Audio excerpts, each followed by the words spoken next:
All right. Live from Philly, it's the Paulie and Tony Fusco Show. As always, Paulie Fusco here with Tony Fusco. Tony, big show today. I'm very excited. We got a loser from the New York Yankees, a World Series champion on our show. We're going to set him straight. Paulie, who do we got today? You know, we got Nick Swisher on the show, and we're doing this because, you know, now that we got this global podcast, you know, we got that big reach, reaching that wide audience, you know, Tony, we thought it's time to settle the score, go back to that 09 series when the Yankees, quote-unquote, beat the Phillies. Yeah.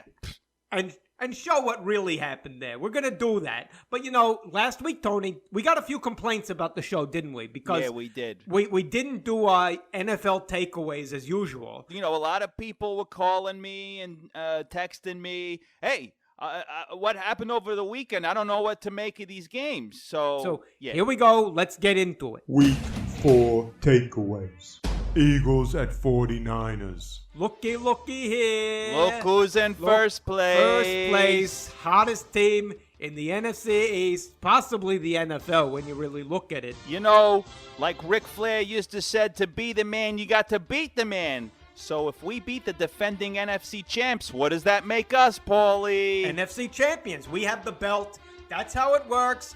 We are the front runners now, so just get on board, everybody, because the next stop's the Super Bowl.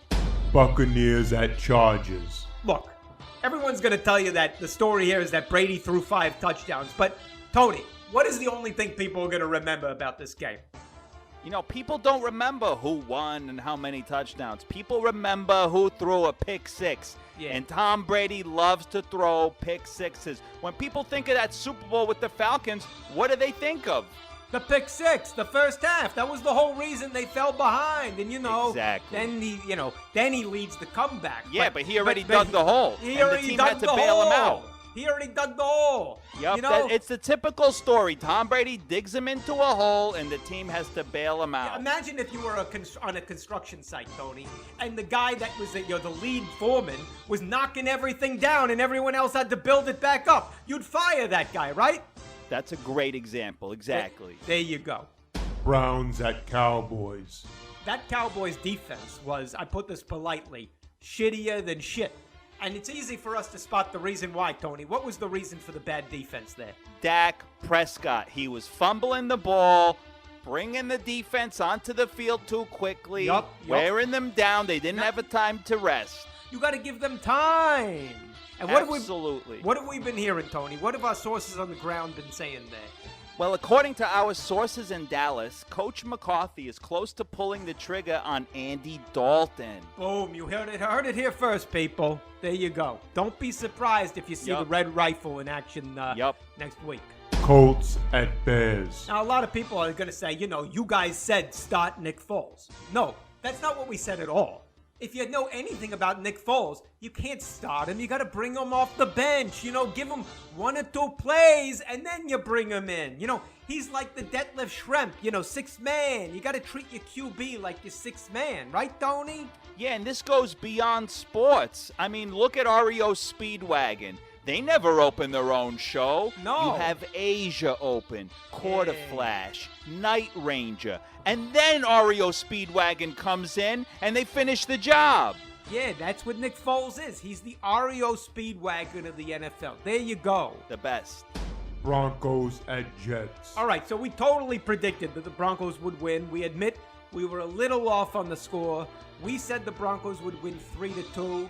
It turned out to be 37-28. So, a little off, right? But if you took the money line, you won, right, Tony? Hey, a win is a win. There you go. Jaguars at Bengals. You watched this one, Tony? No, I didn't. Did you? No. Titans at Steelers. All right, so this game got postponed due to, COVID, which means you got to put an asterisk on Pittsburgh's season here because, they just got a lucky break. And now they face the Eagles next week, and we don't get time off, do we, Tony? No, they did. It makes you wonder. They get extra rest, extra game planning. I'm not saying anything, but it makes you wonder. We should be rewarded, Tony, don't you think, for not getting COVID? You know, Yeah, like, we should. We should literally start the game, 7-0. that's right. We should. And finally, that leads us to Player of the Week. Player of the week.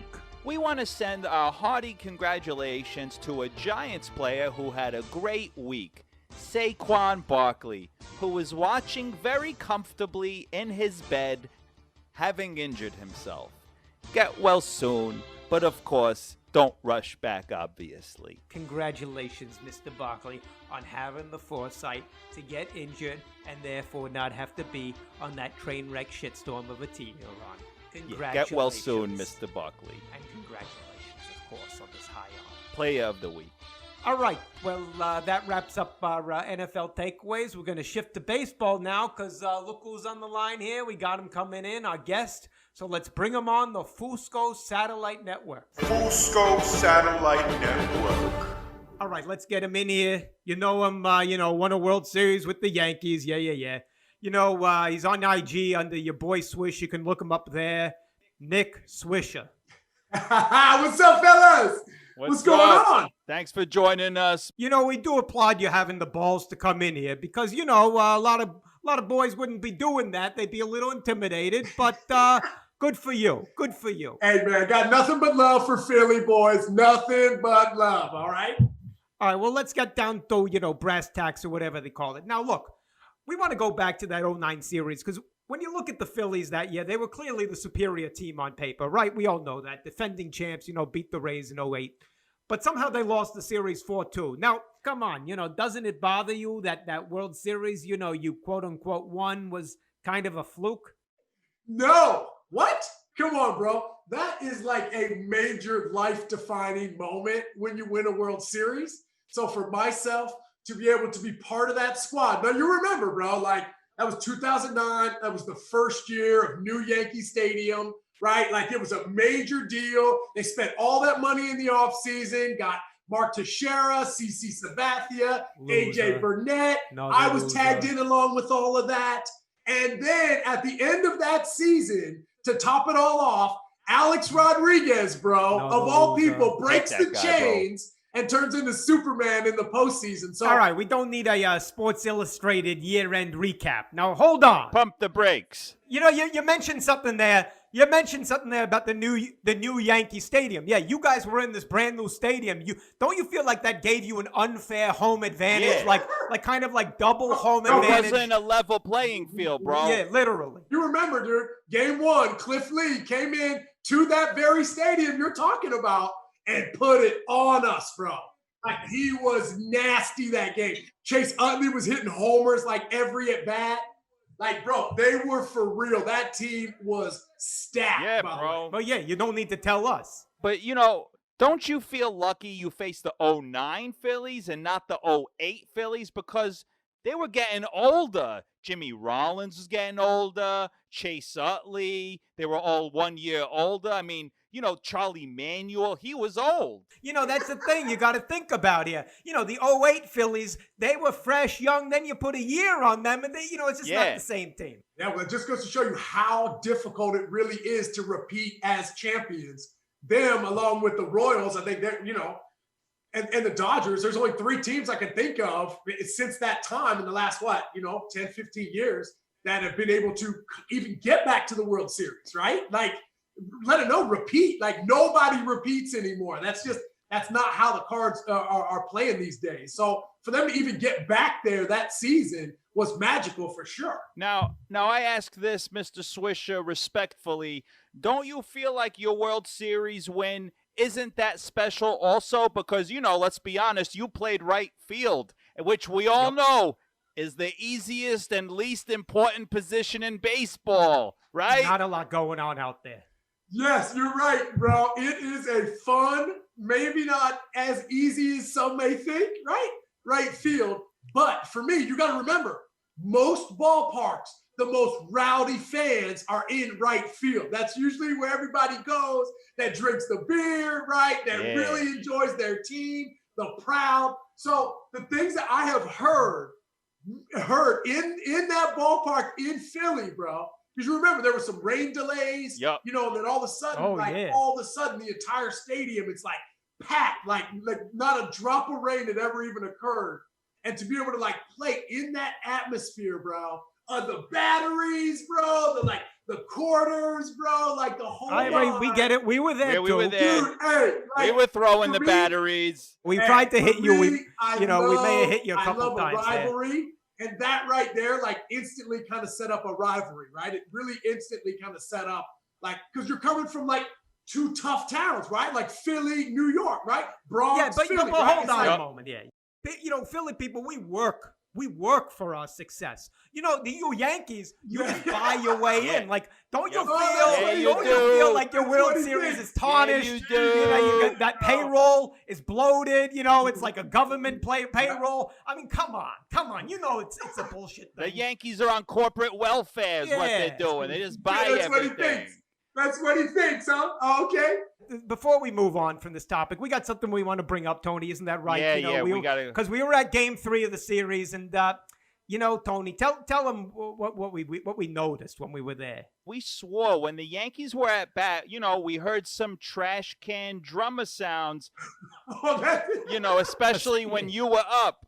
So, and then we were watching the Astros last year, and we heard the same sound. And then Paulie turned to me, and he said, "Hey, isn't that the same trash can from 2009? Isn't that the same sound?" Sounded exactly like it to me. The same ping. Yeah, right, bro. Look at my stats during that World Series, kid. It would have been a whole hell of a lot higher if I knew what was coming, bro.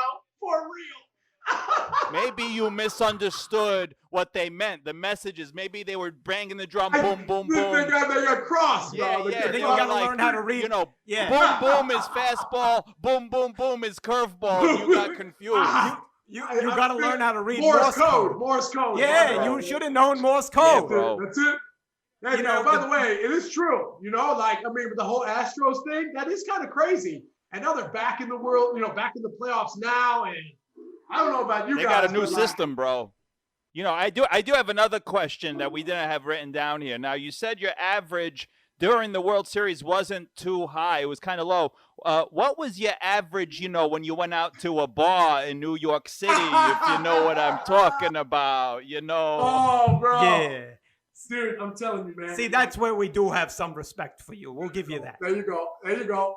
At the end of the day, bro, New York City is one of those places that just like Philly, because Philly was like the hot ticket in town, right? Like everybody wanted to go see the Phillies play, right? Just like when the Sixers were hot or the Flyers, right? Like whatever team is rocking and rolling in that city, that was the hot ticket.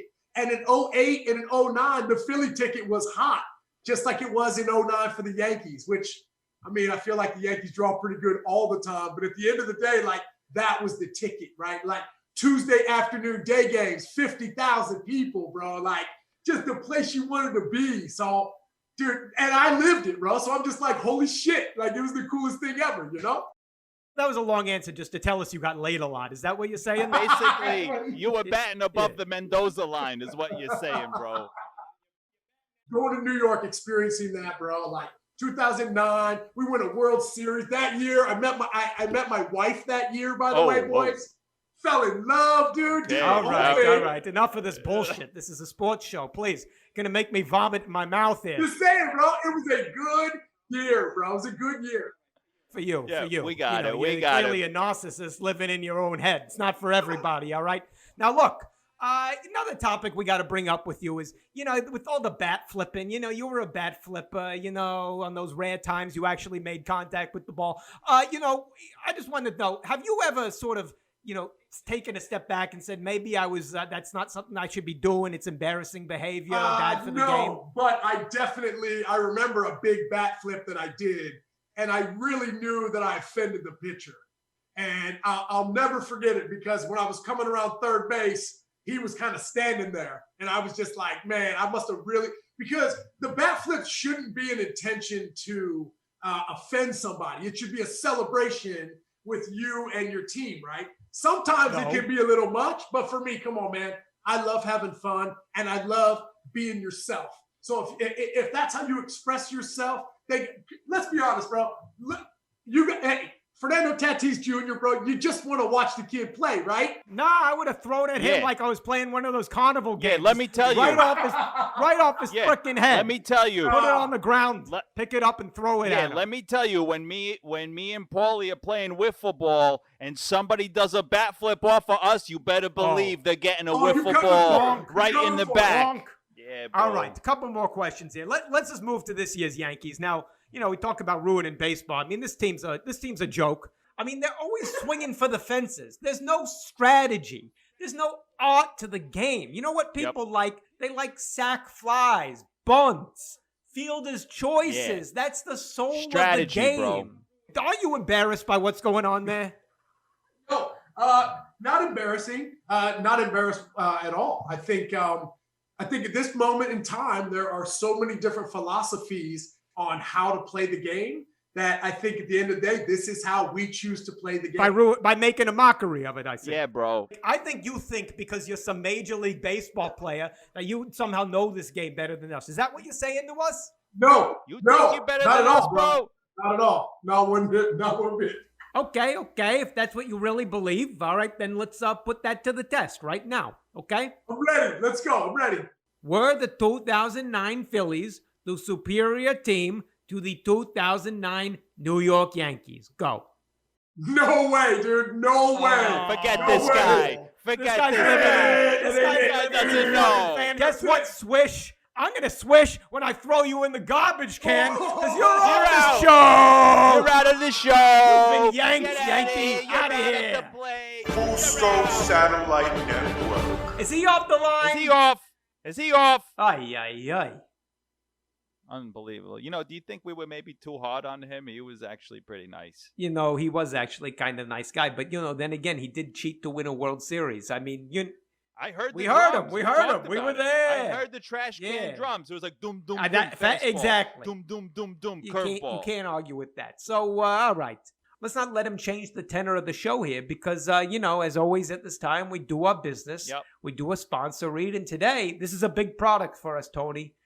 It's a product we've developed for years. Now we're finally putting it to market. It's Paulie and Tony's Philly Steel Libido Enhancer. Now this is a mix we developed ourselves. It's made from ancient patent-pending materials, developed by the great herbalists of our time and of centuries ago. We packed it with so many amazing ingredients.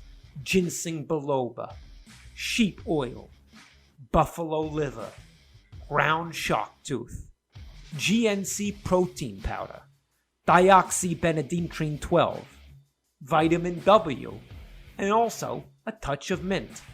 We don't need to tell you how good this works because we actually have testimonials. Now, a lawyer did go over this a couple times, but hey, Tony, read what people have to say about our product.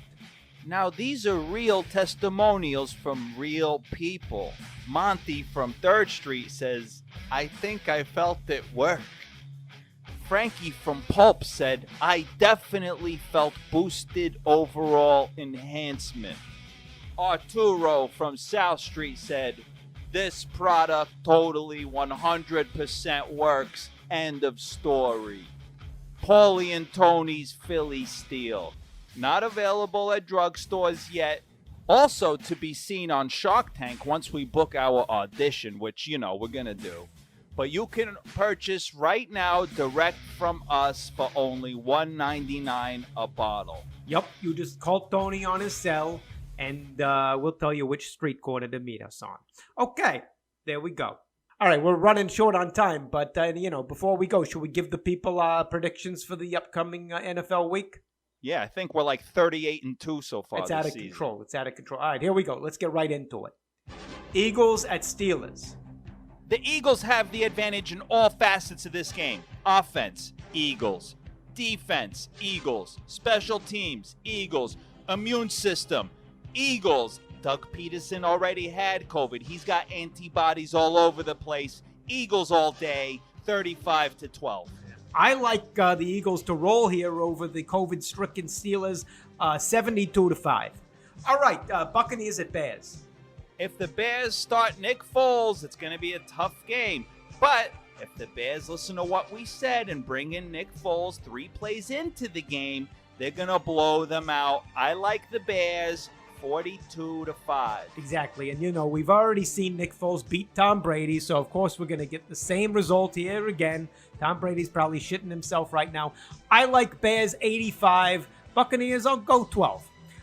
Giants at Cowboys. The Cowboys have the worst defense in the history of the NFL. The Giants also have the worst defense in the history of the NFL. I see this one ending in a tie, 0-0.